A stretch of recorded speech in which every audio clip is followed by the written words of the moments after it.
Welcome back to the Am I Rich Yet podcast, a weekly podcast for millennials and Gen Zs where we help you save, spend, and grow your money smarter. Welcome to episode 17. We are going to be talking all things investing in real estate, and we're really excited about this one because we've had a ton of questions come in on the topic of real estate. If you're new here, my name is Georgia. I'm one of your co-hosts. I myself am a Gen Z, current MBA student, and navigating my personal finances. My name is Rob. I'm Georgia's dad. I'm a recently retired financial advisor, and my job is to help make you make smarter decisions with your money. Welcome to Am I Rich? Now, if you've been listening to our episodes from the beginning, you may have realized that starting maybe 5 or 6 episodes ago, we started asking each other a question outside of the topic of money just to get to know each other a little bit better and warm us up before the podcast begins. So, Dad, would you like to start and ask me your question of the day? Sure. Just wondering, if it was your last meal, what would it be? Oh, my death row meal. Yeah. I was just talking about this with the Grellas yesterday, and we were having this debate around whether or not they still do that. But we were talking about how grand you could get in your order. Could you order like Whatever 17 servings? There are Whatever. restrictions. Yes, there are restrictions. Well, my answer would be a seafood linguine pasta. I like the diversity. I like the scallops. I like the mussels. I like a little bit of lobster in there. It's hearty, it's filling, and that would be my go-to. Okay, fair enough. I like that one. I think I'm going to put that in my back pocket for a later episode. Okay, what are you drilling me with? My question for you today. Yes. I want to know, 1, how many books you've read this year to date, and 2, what a memorable book that you've read recently. I'm terrible at memory, like remembering what books I've read, but I'm on number 25. I'll probably finish somewhere in the 40s by the end of the year. Now that I'm retired, I may pick that up a little bit. But so far, 3 weeks into my retirement, maybe because of this podcast, I haven't been able to read anything. So there you go. So what are we going to be covering in today's podcast? Today's podcast is all things investing in real estate. In a previous podcast, we have discussed investing in your home, the pros and cons of doing that and financing and so on. Today, we're going to do a little bit different. We're going to look at investing in real estate, where you're investing in real estate for 2 things, either to generate income from the property or to generate capital gains. I think the key here is there are a lot of people, some of the wealthiest people in the world have done it through real estate. So I'm never going to be one to bash real estate. And we've done very well with personal real estate and investment real estate, but even investment real estate, it's been good if you hold on long enough. I think the key is where a lot of people struggle is they try and do it all themselves. So they buy a property, which may or may not be in the right location, and then they try and manage it themselves, finding tenants, setting up the financing, doing the renovations, and it can be a lot of work. I've seen different experiences. One of my best friends, he bought a couple of places in Hamilton. He put a ton of effort into all of them, never made a lot of money. They didn't lose money, but he never made a lot of money, and it was a lot of work. Now, that may have been a bad market choice back when he did it. Nothing against Hamilton, but it just didn't experience the same growth that Toronto did. Another friend bought a bunch of rental properties throughout southern Ontario that students lived in, did tremendously well, and then eventually moved into buildings and so on, would buy buildings and rent floors out. Another good friend bought 27 rental homes in, call it North Toronto and in the suburbs. And they did it over time, started with one, and they made a ton of money, but they had a real system. It was work. They were really picky about who they let in as their tenants. They had to have a university degree. No university degree, you're not renting from me. Little things like that can play a big role. And a question for you quickly before we move on. You mentioned that an investment property, you're either generating income through the rentals Yep. or through capital gains. Can you quickly simplify or define capital gains? Let's say you buy the property and it's $1 million and you take in on a $700,000 mortgage. Regardless of what the rent is, you're probably not making money initially because the mortgage cost, the upkeep, all of that, property tax, you name it, is going to offset. You're probably in a loss position for the first 5 years at least. Eventually, the mortgage hopefully will stay the same, but the rental rates will go up with inflation even.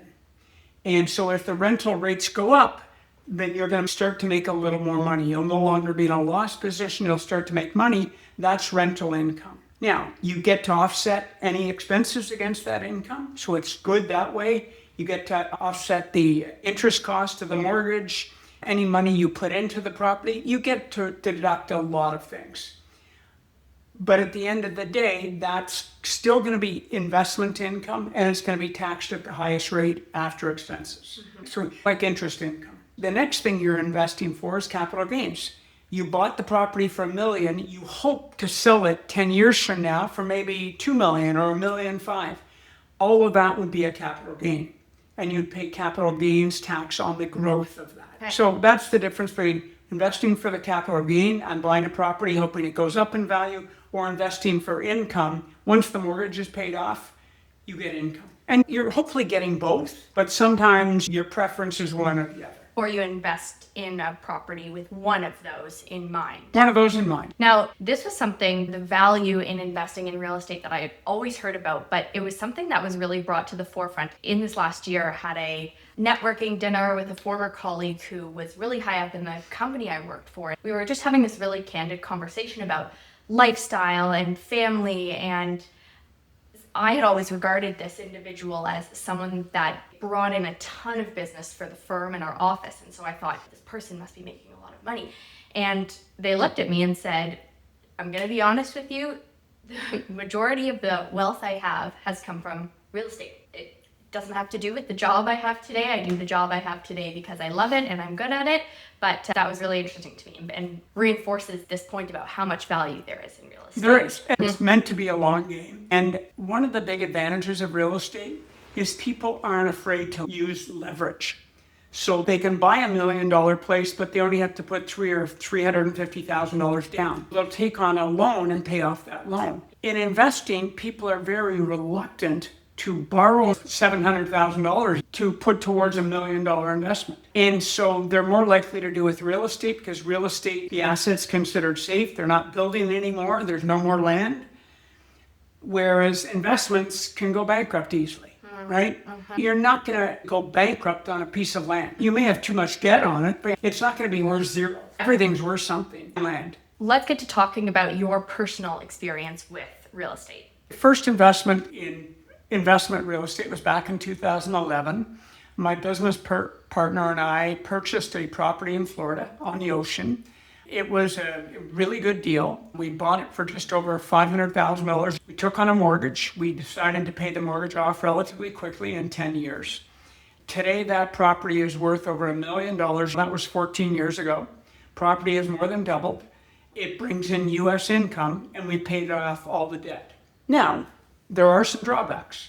Insurance costs have tripled since we've owned the place because of all the hurricanes. So you don't think of that. That's not something you would expect. Property taxes have gone up, and we were close to getting hit with the last hurricane. So we survived it, but some of the property got damaged, so we all had to contribute a little bit to that. It's rental income. I was able to use it personally. I was able to send a lot of clients to it. And we rented it out when it was, my staff used it a lot. And then otherwise we rented it out. And we delegated all that. We had a company, a property manager. They were the real estate agent that sold us the place and looked after everything. So we really didn't have a lot to do, which was perfect. It was hands off. And eventually you hold on long enough and it's worth money. The next property was a little different. Myself and 3 partners brought a property in Guyana where they had just discovered oil. And it was going to be for executives. So we bought this house. It was a rundown place, fixed it all up, and we rented it out to oil executives who were living in Guyana, which is basically a third world country. But they wanted a nice place to stay, so it was all gated and locked up and security. And we're going to be selling that property, and it's brought in great income, great US dollar income, steady income, and we're going to have doubled our money in 5 years. We got lucky on that. Another property that I did was a startup.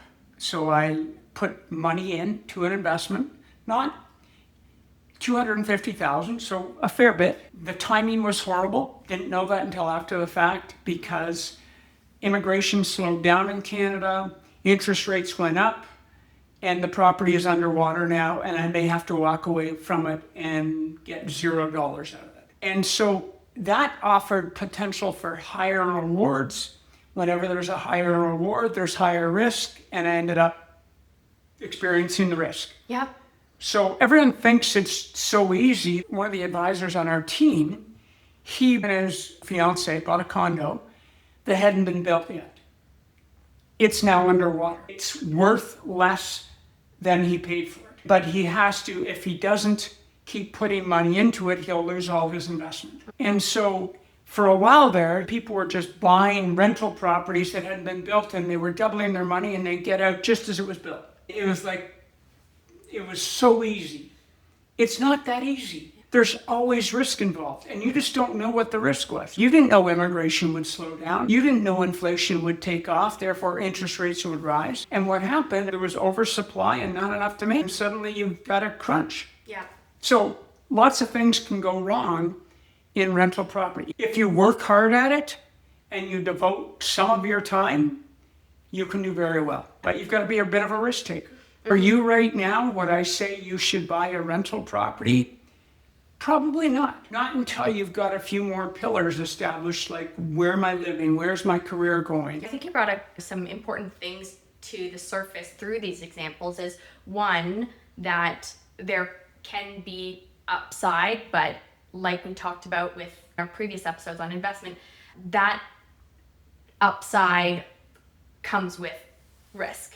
And you need to have an understanding of you never want to take on a risk that's going to set you back dramatically. And you need to be in a calculated position and calculate the amount of risk that there could be in taking on an investment property. But as you've explained, there's great upside as well if you do it the right way at the right time. Just as my mind kind of opened up when I heard that previous colleague of mine mention this, I think it's really helpful for listeners to... He didn't make it from his career, he made it from investing in real estate. And just as you're talking about your personal experience, it might jog something in someone else's mind and remember one of these things down the road. So thanks for sharing those examples. Let's talk now about cash flow versus appreciation. And why don't we start off with defining that for our listeners? So I think you need to decide what you're investing for. Are you investing to earn capital gains? The property's going to go up in value, or is it for cash flow? Do you want the cash flow? Remember, if you've got the cash flow and you're already making a good income, you're going to lose 53.4%. Or to the government, you're going to be left with 46.6%. Like, it's not a great deal. You're getting less than the government's getting on your rental income. So if you've already got high income, it's great for some people who are retired. Now, some people will take that income and then turn it into another property. But again, it's all aggressive, you know. Things that I think of, especially for those who are in Toronto or Vancouver, those are two of the most successful real estate markets in the world in the last 20 years. Probably in the top 5 cities in the world for the last 20 years in terms of the growth. Wow. That is going to change at some point. And it's already started to change, certainly in Toronto and a little bit in Vancouver. Mm-hmm. And so don't assume that those rates of return are going to exist forever. Mm-hmm. Talk to your parents about some of their experience, what happened in the 80s and so on. And everything goes through cycles. The other one is like Toronto condos is a license to print money. Not anymore. There are so many condos available for sale. People are losing their shirt, having to walk away from those investments. So everything goes in cycles. You only realize that when you've been around for a while and you see these cycles and you watch them and you go, okay, This is going to change at some point. So what are you investing for? Cash flow or appreciation? Appreciation. Because you're investing to try and earn the capital gain. If you're investing for cash flow, you want rental income from that property. Maybe you're buying the property outright. So maybe you want to get a 5 or 6% return. You're putting $1 million down in cash and you just want the income from it. Hopefully you get the capital appreciation as well. Yeah. Upfront cost financing. Down payments, typically, if you're buying an investment property, it's not the same as a house. It's not your personal residence. You're going to have to put down more, 25 to 35% of the purchase price. You're going to have to factor in all the other costs, closing costs, legal fees, inspections, and potential renovations. Maybe the property needed work. Maybe that's why you bought it. Are you doing the work? You're hiring someone to do the work? Is it going to be done on time? The most successful people are often those who do the work themselves. They have the time, the skills, they do the work, they fix it up for half the cost, and then they get it rented faster. Yeah. If you've got to hire someone to do all the work, you're going to pay double, and it's going to take you twice as long. But in some cases, it's the best option for some people. Every rental property has ongoing expenses. You've got to factor that in. Houses deteriorate. It's lumpy because you don't know what's going to happen next, but it could be the windows, it could be the pipes, it could be the electricity, it could be the roof. There's always something going in a house. And you may not have anything for 2 years, and then you get 3 things in 1 year. The fridge breaks, the dryer breaks, the washing, it's just stuff happens. But it goes back to this point of you need to be in a position where you can manage those risks should they happen. Don't go into investment real estate expecting to make positive cash flow. If you're leveraging, you might get lucky and have positive cash flow, but don't expect it for a number of years. You've got to play the long game. And so you had a question about liquidity. Let's talk about that. Real estate is considered illiquid. Liquidity refers to being able to convert an asset, so an item, into cash. So let me give you an example. If I own a stock or a mutual fund or an exchange traded fund, I can put the order in today before 4 o'clock and know that within a day, I'm going to get my money. Yeah. It's called T+1, okay? If I put my house up for sale, it could still be for sale 6 months from now, even if I've dropped the price 2 or 3 times. So it's considered illiquid. Yeah. Now, it may have great liquidity. You may have 3 offers day 1 and you close more than asking. But that doesn't always happen. It happened for a long time in Toronto. It thinks it's the norm. It's not the norm at all. The norm is you put it up and it takes 6 months to sell it, or at least by the time you get your money from the sale. Sure. So liquidity plays a role. Next up, tenants. Pick your tenants wisely. Like really wisely. The idea that they had to have a university education, I know a lot of people wouldn't like to hear that. But as the property owner, that makes complete sense. Someone who's got the means to pay it, understands the importance of paying it. You don't want to get a horrible tenant in there. You don't want to get someone who doesn't make their rent payments, is always late, someone who destroys the place. It can really deteriorate pretty quickly. It doesn't take long. Yeah.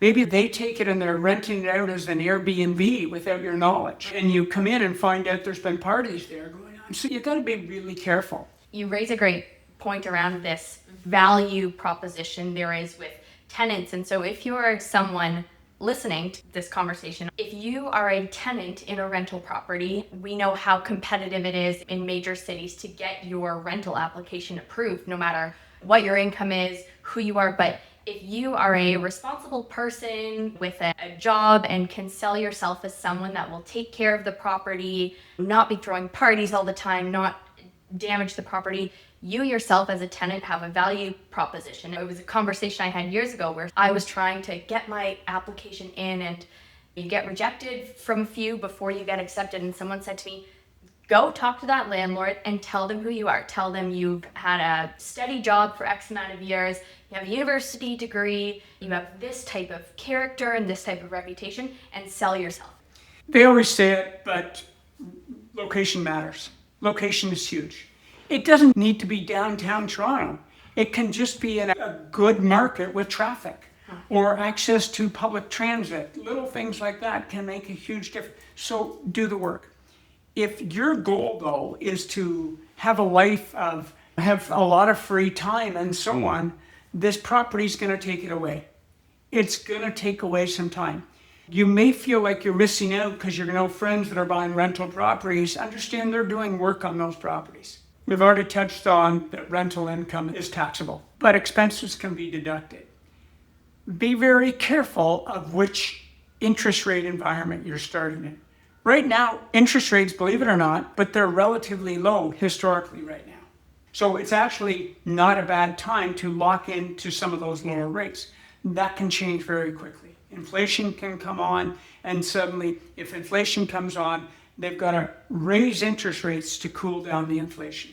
So that's what happens typically. If you're buying more than one property, remember to diversify. It's good to buy in different locations. Using the example of Hamilton, if one had been in Toronto and one in Hamilton, they would at least have one really good experience and one not as good experience. Start small. Buy something you can handle. Don't go out and buy a multi-story residential unit that is a ton of work with different tenants and complications. So keep it simple. There's another way to do real estate, and that's to buy real estate investment trusts. There are REITs. It's like a mutual fund or an exchange-traded fund, and they go buy specific investment properties. They can buy ones that are healthcare, retail, hotels, offices, all kinds of things, residential, non-residential, office buildings, and they're great because they're diversified already. They're typically positive cash flow, and they're completely liquid. You can put an order to sell them and they're sold tomorrow. So it's a great way of getting some exposure to real estate in your portfolio. And I would say 10 to 15% of your total portfolio should probably be in REITs at a minimum. So liquid, good income, diversified, it checks a ton of boxes. And it's essentially investing in a company that is selecting the real estate, purchasing it, bundling it themselves, and then by investing your money, you're purchasing a part of that. And you're getting good income. A REIT by law has to pay out 90% of its income to you. So you don't run into that situation where they're putting it back in and buying more properties. You're going to get the income right away. So it's great to hold in a registered account like an RSP, a TFSA, even a first home savings account. Yeah. And if you want, you could borrow money to invest in it. So there's different ways of doing that. If you're going to do that, I'd keep it really small. Start with like $10,000. Don't go crazy on it. Get used to it. As you get used to investing, you'll gain more confidence and you'll be more successful. If you start and go borrow $100,000 and it drops to $80,000 in 2 months, you're not going to be very happy. You'll be spooked, and then you make mistakes. Okay. Any other questions? Or does that pretty much wrap it up today? I think you've wrapped up that episode. I think this will be a topic that once it releases, our viewers and listeners might have a couple more questions to throw in, but I think great for the basics. You've made recommendations and hopefully given people just some different avenues of things they should consider if they're considering investment properties. So that was episode. Anything you'd like to add?